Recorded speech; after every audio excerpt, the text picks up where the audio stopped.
राधे राधे जी। श्री शिवाय नमस्तुभ्यम। 11 जून 2026 को है पुरुषोत्तम महीने की अंतिम एकादशी। 11 जून गुरुवार है, सर्वार्थ सिद्ध योग है और अभी पंचक का भी समय चल रहा है। पुरुषोत्तम महीने की एकादशी परमा एकादशी, कमला एकादशी या पुरुषोत्तमी एकादशी के नाम से जानी जाती है। इसे परम एकादशी भी कहते हैं, अर्थात परम कल्याणकारी सौभाग्य देने वाली एकादशी। लंबे समय से पुत्र विवाह, नौकरी, रोग, कर्ज, धन इत्यादि की परेशानी से जूझ रहे हैं तो इस एकादशी का लाभ उठाएं और कुछ श्रेष्ठ कार्य अपने घर पर जरूर करें।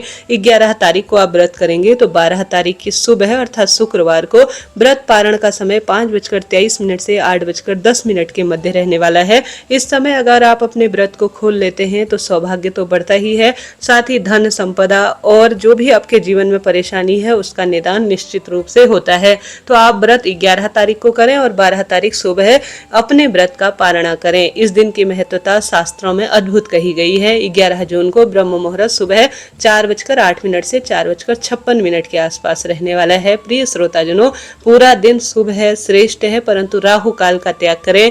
राहु काल दोपहर में 1:30 से करीब 3 बजे के आसपास रहने वाला है। इस चमत्कारी दिन का वर्णन हमारे वेद शास्त्रों में खूब कहा गया है जी। खूब इस दिन का लाभ उठाएं और भाग्य की रेखाएं प्रबल करें। एकादशी व्रत व्रतों की जननी है। इस दिन किया गया सत्कर्म पूरे पुरुषोत्तम महीने का फल आपको प्रदान करने में सहायक है, क्योंकि एकादशी तिथि प्रभु जी को समर्पित है, श्री नारायण को, और पुरुषोत्तम महीना भी उन्हें समर्पित है।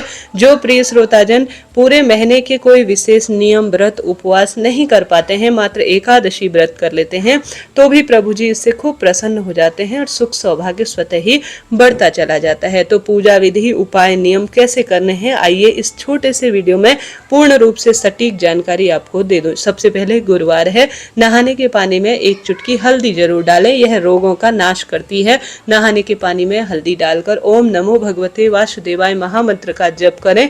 इस दिन श्री नारायण के प्रिय रंग है जो है पीला, और पीले रंग के ही आप वस्त्र धारण करें। श्री नारायण भगवान की जय कहते हुए तुलसी में सिर्फ दीपदान करें। जल नहीं चढ़ाया जाएगा एकादशी पर, तुलसी में सिर्फ दीपदान करना है। द्वार पर भी 1 चुटकी हल्दी डालकर आप गोल बत्ती का घी का दीपक प्रभु जी की प्रसन्नता, पितरों के निमित्त सभी इष्ट पितृ देवी देवताओं का ध्यान कर दीपदान रूप में जरूर प्रज्वलित करें। साथ ही आप सभी सरल विधि से, सरल नियम के तहत आप सभी जो हमारे सूर्य नारायण भगवान है वह अब दिखाई देने लगेंगे। तो जल के लोटे में जब भी एकादशी हो तो पितरों का भी ध्यान करना चाहिए और पितृ देवताओं के निमित्त संभव हो तो जल दान करें, अर्थात पितरों के निमित्त भी जल समर्पित करें।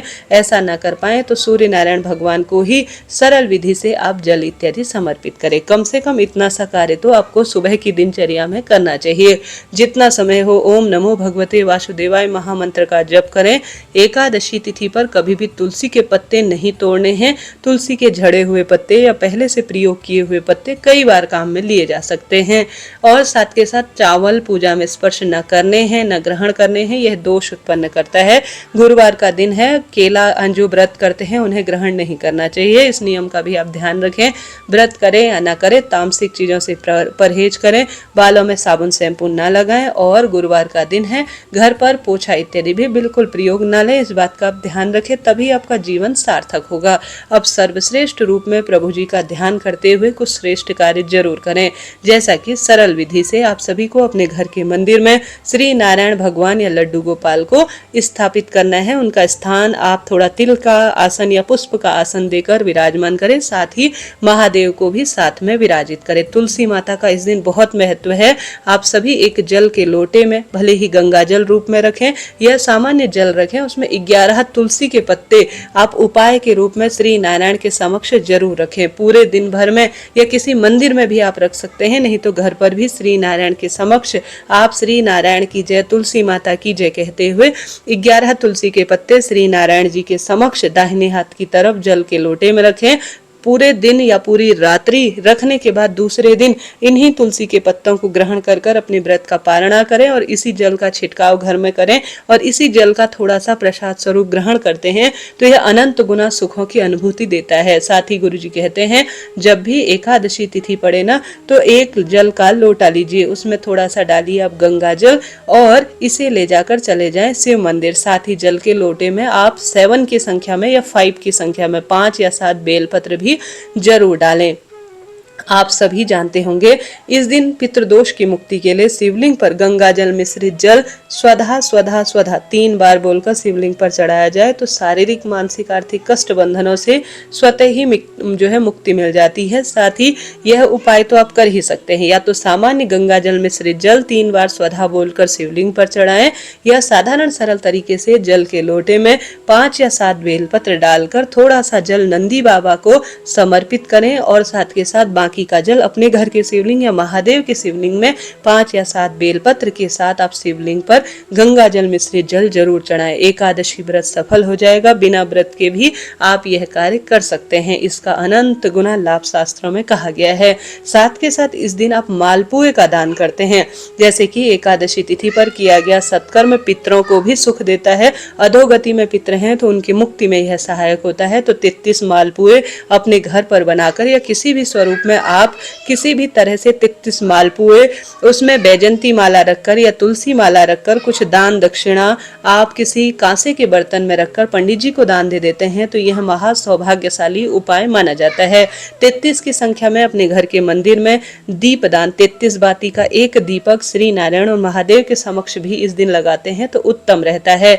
इस दिन आप सभी सरल तरीके से श्री नारायण की प्रसन्नता के लिए शंख में कच्चा दूध भरकर तुलसी पत्र रखकर, अगर श्री नारायण के विग्रह स्वरूप को तुलसी और जो दूध होता है गौ माता उसे शंख में रखकर प्रभु जी के नाम मंत्र का स्मरण करते हुए स्नान कराते हैं तो यह भी बहुत ही सुखद माना जाता है। तो यह कार्य आपको जरूर से करना है। इस दिन केले वृक्ष की जड़ में और पीपल वृक्ष की जड़ में, जो कि पितृ और सबसे श्रेष्ठ देवी देवताओं के स्थान के रूप में कहा गया है, आपको जो आपके हमारे जो घर में कहीं भी आप केले का पौधा लगाए हुए हैं, पीपल कहीं दूर है, वहां पर आपको गंगा जल, 1 चुटकी हल्दी, कच्चा दूध मिश्रित कर काले तिल के साथ इन दोनों वृक्षों को सिंचन जरूर करना है, तभी एकादशी व्रत सफल माना जाएगा।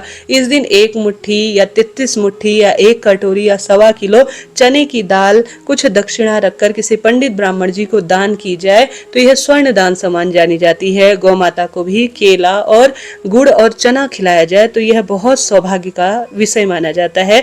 इसके साथ साथ आप शिवलिंग पर चने की दाल जरूर से समर्पित करें। इस तरह से कार्य करें। तुलसी की लकड़ी का दीपक घर में जरूर श्री नारायण के समक्ष प्रस्तुत करें। तुलसी की लकड़ी को घिसकर हरिचंदन बनाकर श्री नारायण के सम्मुख आप चंदन रूप में प्रयोग करें। 5 दीपकों का दान करें, जैसे कि एक घर की रसोई में दान करें दीप, एक अपने घर की मंदिर में, एक घर के द्वार पर, एक तुलसा जी में और एक आकाश की तरफ 33 कोटि देवी देवताओं का ध्यान कर अपनी छत की बालकनी में या कहीं भी इन स्थानों पर रखें।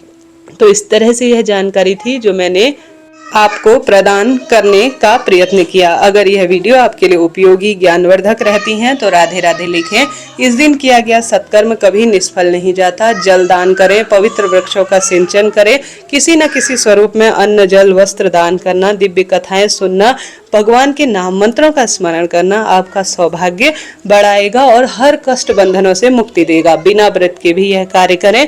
अगर व्रत नहीं कर पाते हैं तो अन्न का सेवन तो नहीं करें, फलाहार रूप में भगवान से प्रार्थना करें व्रत न कर पाने की स्थिति में। तो इस तरह से यह जानकारी थी। वीडियो उपयोगी रहती है तो राधे राधे जरूर लिखें।